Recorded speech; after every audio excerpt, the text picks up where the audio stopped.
আমারে অনেকে কইতেছে যে আপনি প্রফেসর ইউনূসের সরকারের উপরে এত চেতলেন কে? যখন কেউ গণমানুষকে অবজ্ঞা করে, তার ছোট ছোট আকাঙ্ক্ষাকে উপেক্ষা করে, আমার মাথায় আগুন ধরে যায়। আমরা তো এটা আশা করি নাই যে প্রফেসর ইউনূসের সরকার দেশকে সোনায় মুড়ায় দেবে, সে কথা বলিও নাই, তারা সেটা পারবেও না। আমরা চাইছিলাম যে ইন্ডিয়ার প্রত্যক্ষ সমর্থনে আমরা ফ্যাসিবাদে পিষ্ট হয়েছি, সেই ইন্ডিয়া ঘৃণিত পতিত ফ্যাসিস্ট আর তার দলবলকে আশ্রয় দিছে, সেই রাষ্ট্রকে, ভারত রাষ্ট্রকে বুঝায় দেওয়া কামটা তোমরা ভালো করো নাই। এটা জাতীয় মর্যাদার প্রশ্ন। প্রত্যেক দিন পুশিং করতেছে ইন্ডিয়া। দেখেন এডিটর সাহেব, আপনি পুশিন লিগে সার্চ দেন, দেখেন কয়দিন পর পর কি পরিমাণে পুশিন হইতেছে বাংলাদেশে। আর মোদির ফুয়া, বিএনপির রিকমেন্ডেশনে হওয়া আমাদের পররাষ্ট্র উপদেষ্টা শ্রী শ্রী তৌহিদ আনন্দ প্রভুপাদ পাকিস্তান হইলে পৌরুষ জায়গায় ওঠে, আর ইন্ডিয়ার পুশিনে নেতায় যায়। আমাদের স্বরাষ্ট্র উপদেষ্টা কয় এটা ইন্ডিয়ার উস্কানি না, মানে ওই বাংলাদেশের উপদেষ্টা না ইন্ডিয়ার উপদেষ্টা, এটাই প্রশ্ন। হাসিনার আমলে কেন পুশিন হয় না? আর কেন হাসিনা ক্ষমতা থেকে চলে এলে পুশিন শুরু করে ইন্ডিয়া? ইন্ডিয়া দেখেন বাংলাদেশ থেকে পণ্য আমদানিতে নিষেধাজ্ঞা দিছে। ওই মাসে, যে মাসে নিষেধাজ্ঞা দিছে, ওই মাসে প্রায় 18% আমদানি বাড়াইছে বাংলাদেশ। দেখেন, এমনকি এই বছর মে মাসে আইসাও বিবিসি রিপোর্ট করতেছে ইন্ডিয়া থেকে পণ্য আমদানি কমে নাই, বাড়ছে। শুধু তাই না, ইন্ডিয়া থেকে চাল আমদানি করবে সরকার, চুক্তি ফুক্তিও করে ফেলেছে। আর ইন্ডিয়া একের পর এক বাংলাদেশের পণ্য আমদানিতে নিষেধাজ্ঞা দিয়ে যাচ্ছে। পরপর 3 মাসে 3বার নিষেধাজ্ঞা দিচ্ছে। দেখেন, এর মধ্যে মাইলস্টোনের দুর্ঘটনা হইল। ইন্ডিয়া কইল ডাক্তার পাঠাবো, আর আমাদের স্বাস্থ্য মন্ত্রণালয় লাল ফেলাইতে ফেলাইতে ফেলাইতে রাজি হয়ে গেল। আসলো ইন্ডিয়ান ডাক্তার। আমি কইলাম স্বাস্থ্য মন্ত্রণালয়ে, আমাদের ডাক্তারের এই বার্নের রোগীদের কোন চিকিৎসা দিতে পারবে না যেটা ইন্ডিয়ান ডাক্তার দিবে? চুপ করে থাকে, কথা কইতে পারে না, উত্তর নাই তো। কেন তারা কইতে পারে না যে ভাই ধন্যবাদ, আমরা নিজেরাই পারবো? এর মধ্যে পাঠাইলে ইলিশ। গতবার আমরা মেলা হাউকাউ করেছিলাম না, সেটা তারা পাত্তাই দেয় নাই। যেন ইলিশ ওদের বাপের, বাংলাদেশ মনে হয় ওদের বাপের জমিদারি। ইন্ডিয়ার ভয়ে থরহরি কম্প এদের। ইন্ডিয়ার সাথে ডিলিংস বাদ দেন, আওয়ামী লীগের মিছিল ঠেকাতে পারে না, এতই অপদার্থ এরা। ইন্ডিয়ার সাথে সম্পর্ক উন্নয়ন করবে, ইন্ডিয়ার সাথে আমাদের সমস্যাটা কি সেটা জিগান উপদেষ্টাদের কইতে পারে কিনা, কোন ন্যারেটিভ আছে কিনা। হাসনাত আবদুল্লাহ কইছে যে এই সরকারের যে কোনো ব্যর্থতা আমাদের দোষ দেয়, দিবেই তো।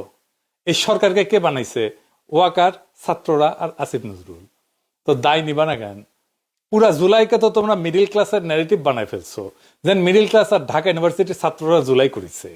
যেহেতু মিডিল ক্লাস এটা একা করে নাই, বেশিরভাগ করছে দরিদ্র প্রান্তিক মানুষেরা, তারা তাই জুলাই দুর্বল হয়েছে, তারা সরে গেছে, তোমরাও দুর্বল হয়েছে। ওই রাজপথের শক্তিটা দূরে সরে গেছে। যাই হোক, এই ইন্ডিয়া প্রসঙ্গে একটা গল্প মাথায় আসলো যে কেন প্রফেসর ইউনূসের সরকারের এত ইন্ডিয়া প্রেম, এত বাম্বু খেয়েও ঠিক হয় না। এক মহিলা তার হাজবেন্ডকে ডিভোর্স দিছে। তো ডিভোর্স দেওয়ার 2 বছর পরে মহিলার পেটে বাচ্চা এসেছে। তো মহিলারা সবাই জিগায় তোমার না ডিভোর্স হয়েছে? তো মহিলা কয় হ্যাঁ হয়েছে, তবে ওই মাঝে মাঝে মাপ চাইতে আসে। তো ইন্ডিয়া মাঝে মাঝে প্রফেসর ইউনূসের সরকারের কাছে মাপ চাইতে আসে। যাই হোক, আজকের বিষয় ছিল নারী আসনে সরাসরি ভোটের বিষয় নিয়ে আলাপ করা। আসেন এটা দেখি, তাইলে দেখবেন আমাদের পলিটিক্যাল পার্টি, প্রফেসর ইউনূসের সংস্কার কমিশন আর এই ঐক্যমত কমিশন কেমন ভালসুন আর মূর্খসুদা। বাংলাদেশের সংসদে এতদিন 50টা নারী কোটার আসন ছিল। তো সংবিধান সংশোধনী কমিশন সেটার বাড়ায় নারী কোটার আসন 100তে বাড়ানোর সুপারিশ করেছে। এর উপরে এনসিপি আবার দাবি করেছে 100টা নারী কোটা আসনে নির্বাচন সরাসরি ভোটে হওয়া উচিত, মানে মরার উপরে খাড়ার ঘা। আসেন আসলে নারী কোটার আসনে সরাসরি ভোট এটা একটু বুঝে দেখি। প্রথমত আসি নারীদের জন্য আলাদা কোটা নিয়ে। এটা একটা গোত্র বা গোষ্ঠীর আলাদা রিপ্রেজেন্টেশন কখন দরকার হয়? পৃথিবীর ইতিহাসে কি এমন নজির আছে সে আলাদা রিপ্রেজেন্টেশন দিয়া সেই গোত্র করে কি? খায় না মাথায় দেয়? তারা তাদের কোন পলিটিক্যাল এজেন্ডা বাস্তবায়ন করে? এইসব কি এনসিপি ওরা জানে বা সংবিধান কমিশনের ওরা বুঝে?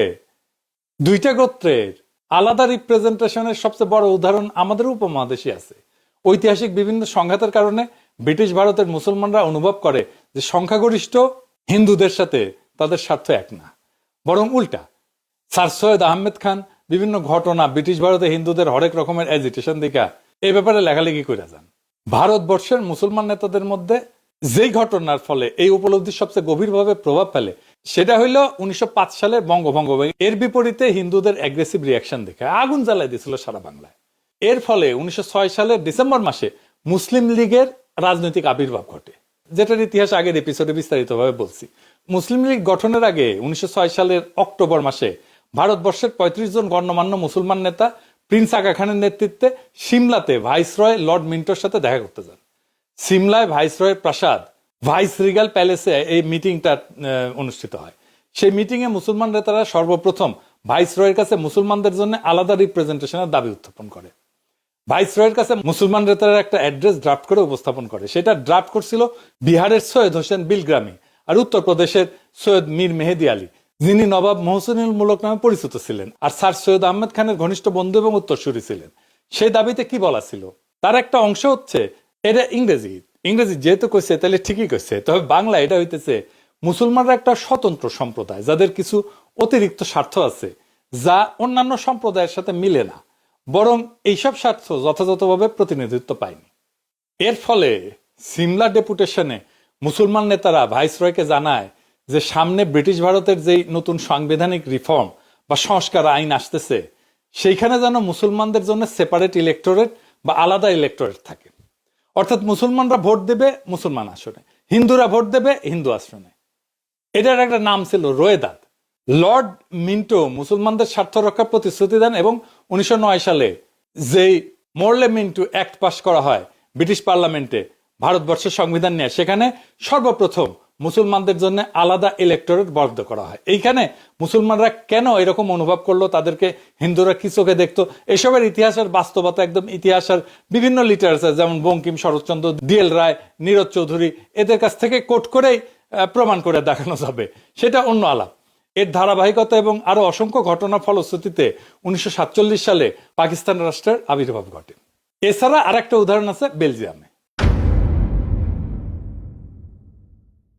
বেলজিয়ামের দুইটা গোত্র আছে, ওয়ালুন যারা ফরাসি ভাষায় কথা বলে, আর একটা হচ্ছে ফ্লেমিশ বা যারা ডাচ বা ওলদান ভাষায় কথা বলে। ফেডারেল পার্লামেন্টে এই দুই গোত্রের রিপ্রেজেন্টেশন সেপারেট, তাদের আলাদা আলাদা সিট মানে সেপারেট ইলেক্টোরেট। এছাড়া এদের নিজস্ব আলাদা পার্লামেন্টও আছে, মানে খালি ওয়ালুনদের জন্য পার্লামেন্ট আর খালি ফ্লেমিশদের জন্য পার্লামেন্ট। তাইলে এতক্ষণ ধরে যা বুঝলাম আমরা সেটার মর্মার্থ হচ্ছে একটা গোত্র বা গোষ্ঠী তখনই নিজেদের জন্য আলাদা সেপারেট ইলেক্টোরেট অথবা রিপ্রেজেন্টেশন দাবি করে যখন তারা অনুভব করে যে তাদের স্বার্থ অন্য গোত্র সংরক্ষণ করবে না। তারা অন্য গোত্রের মানুষকে বিশ্বাস করে না এবং অন্য গোত্রের মানুষ যা করবে যে সেটা তাদের স্বার্থের ঠিক বিপরীত হবে। এখন এই যে নারীদের জন্য আলাদা সংরক্ষিত আসন, এটা তো একটা হাসজারু মার্কা আলাদা রিপ্রেজেন্টেশনের বুদ্ধি, একদম টিপিক্যাল বাঙ্গু প্রগতিশীল মার্কা বুদ্ধি। কিরকম প্রগতিশীল, এই যে দেখেন দিল্লির মাল মতিগঞ্জ প্রথম আলো এটার একদম ডাইহার্ট প্রমোট করে। মতি মাহফুজ আমাদের যা করতে বলবে আমাদের বাই ডিফল্ট সেটার উল্টা কাজ করা উচিত। আসেন এটার ভিতরের বিষয়টা একটু বুঝে দেখি। নারী আর পুরুষ কি রাজনৈতিকভাবে আলাদা গোত্র বা গোষ্ঠী? কখনোই না, হতেই পারে না। এটার উদ্ভট অসম্ভব প্রস্তাবনা। সেপারেট বা আলাদা রিপ্রেজেন্টেশনের প্রশ্ন তখনই ওঠে যখন কোনো গোত্র বা গোষ্ঠী রাজনৈতিক বা পলিটিক্যাল দৃষ্টিকোণ থেকে নিজেদের স্বার্থকে অন্য গোষ্ঠীর স্বার্থ থেকে আলাদা বিবেচনা করে। একটা রাজনৈতিক মতাদর্শ বা ফিলোসফিতে নারী পুরুষ উভয়ে একই সাথে পার্টিসিপেট করে। যেমন আওয়ামী লীগের রাজনৈতিক মতাদর্শ কি সেটা কন ভারতের পাঁচাটা, তাই তো, আর 71-এর চেতনা। এই যে আওয়ামী নারী, আওয়ামী পুরুষ, আওয়ামী বৃদ্ধ, আওয়ামী যুবক সবাই এটা ধারণ করে। একইভাবে বামাদের রাজনৈতিক মতাদর্শ কি, যেটা যাই হোক বাম নারী পুরুষ একসাথে ধারণ করে, তাই না? ইসলামী রাজনীতির মতাদর্শ নারী পুরুষ উভয় একসাথে ধারণ করে। এখানে নারীদের সাথে পুরুষদের কোনো ন্যূনতম রাজনৈতিক ডিফারেন্স নেই। নারী আর পুরুষ আলাদা সেপারেট কোনো রাজনৈতিক গোষ্ঠী না, যে ঠিক যেরকম যুবক আর বৃদ্ধ কোনো আলাদা রাজনৈতিক গোষ্ঠী না। কাউকে কি কোশ্মিন কালেও কোনো প্রস্তাব আনতে শুনছেন যে বৃদ্ধদের জন্য আইনসভাতে আলাদা সিট লাগবে, 40 থেকে 50 বছর বয়সের জন্য আলাদা সিট লাগবে, 20 থেকে 30 বছর বয়সের জন্য আলাদা সিট লাগবে? না, শুনেন নাই।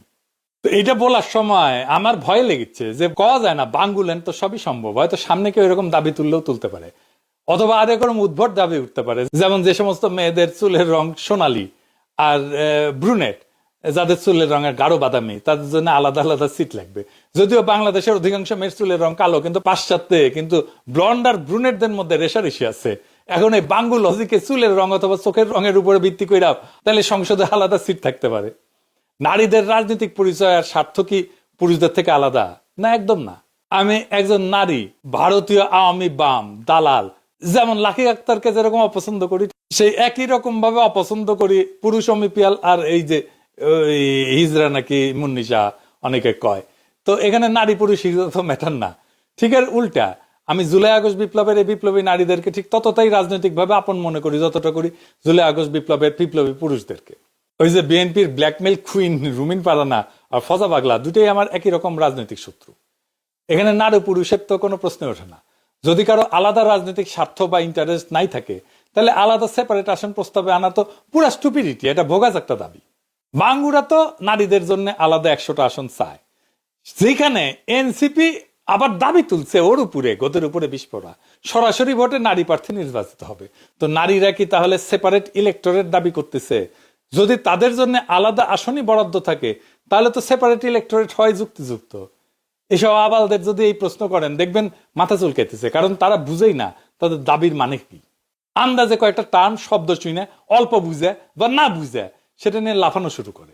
ব্রিটিশ ভারতে মুসলিম আর হিন্দুদের মধ্যে যখন সেপারেট ইলেক্টোরেট হয় তখন সেটা ছিল মুসলমানদের জন্য আলাদা আসন, যেখানে মুসলমানরা তাদের প্রার্থী নির্বাচন করবে, আর হিন্দুরা হিন্দুদের জন্য আলাদা আসন, যেখানে হিন্দুরা তাদের নিজের প্রার্থী নির্বাচন করবে।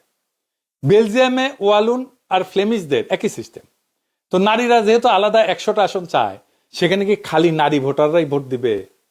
মানে নারী এমপিদেরকে কি খালি নারী ভোটাররাই নির্বাচিত করবে? যদি এর উত্তর চান দেখবেন যে মাথা চুলকাইতেছে। উত্তর যদি হয় হ্যাঁ, তাহলে সেই নারী ভোটাররা কি পুরুষ বা কম্বাইন্ড আসনেও ভোট দিবে? তো এখন এরা কবে যে হ্যাঁ অবশ্যই দিবে, তাইলে তো নারীদের ডাবল ভোট হয়ে গেল। মানে একজন নারী ভোটার 2বার করে ভোট দিচ্ছে, যেখানে পুরুষরা 1বার করে ভোট দিচ্ছে, যেটা গণতন্ত্রের একদম মৌলিক নীতি, 1 পার্সন 1 ভোট। এই মূল নীতির বিরুদ্ধে। বিশ্বের কোথাও এরকম উদ্ভট সেপারেট রিপ্রেজেন্টেশন সিস্টেম নাই। আর ধরেন যদি এটা সেপারেট রিপ্রেজেন্টেশন সিস্টেম হয় তাহলে নারী তো অর্ধেক বাংলাদেশের, 300 আসন পুরুষের আর 100 আসন নারীর, এটা কোনো ইনসাফ হইল? আবার দেখেন এটা যদি বলেন তখন ওরা কবে হয়তো যে না না, নারী আসনে নারী পুরুষ সবাই নির্বিবাদে ভোট দেয়া খালি নারী প্রার্থীদের নির্বাচিত করবে। তো নারী আসনের মূল লজিকই তো হচ্ছে নারীদের স্বার্থ পুরুষদের হাতে নিরাপদ না। তসলিমা নাসরিন থেকে শুরু করে সব বাঙ্গ প্রগতিশীল নারীবাদীদের তো একটাই থিওরি। তো ধরে নিলাম সেটাই যদি হয়, তাহলে নারীরা কেন নিজেদের জন্য সেপারেট রিপ্রেজেন্টেশনে পুরুষদের ভোটাধিকার প্রয়োগের অধিকার দিবে? আজব ব্যাপার না? যখন ব্রিটিশ ভারতে হিন্দু মুসলিম অথবা বেলজিয়ামে ওয়ালুন ফ্লেমিশ সেপারেট ইলেক্টোরেট হয় আর দুইটা গোত্র বিশ্বাস করে একে অপরের স্বার্থ রক্ষা করবে না, তখন তারা নিজেদের আসনে অন্য গোত্রকে কখনোই ভোট দিতে দেয় না। তো যদি এটা নাই হয়, মানে একটা গোত্রের আসনে যদি আর একটা গোত্রের মেজরিটি মানুষ এসে ভোট দিচ্ছে, তাইলে তো পুরো সেপারেট ইলেক্টোরেট বা রিজার্ভ সিটের পারপাস বা উদ্দেশ্যই মাঠে মারা গেল। মানে বাংলাদেশ স্টুপিডিটি মাঝে মাঝে আমার মাথায় রক্ত উঠায় দেয়। নারীদের সংরক্ষিত আসনে যদি পুরুষরা ভোট দিতে পারে তাহলে নারী পুরুষের আলাদা আলাদা আসনের দরকার কি? আর নারীদের জন্য সেপারেট সিটের দরকার কি? পুরো ব্যাপারটা এতই বোগাস, এতই বুলশিট যে বিশ্বের কোন পাশ্চাত্য দেশের আইনসভায় এরকম নারীদের জন্য আলাদা সংরক্ষিত আসনের কোনো বিধানই নাই।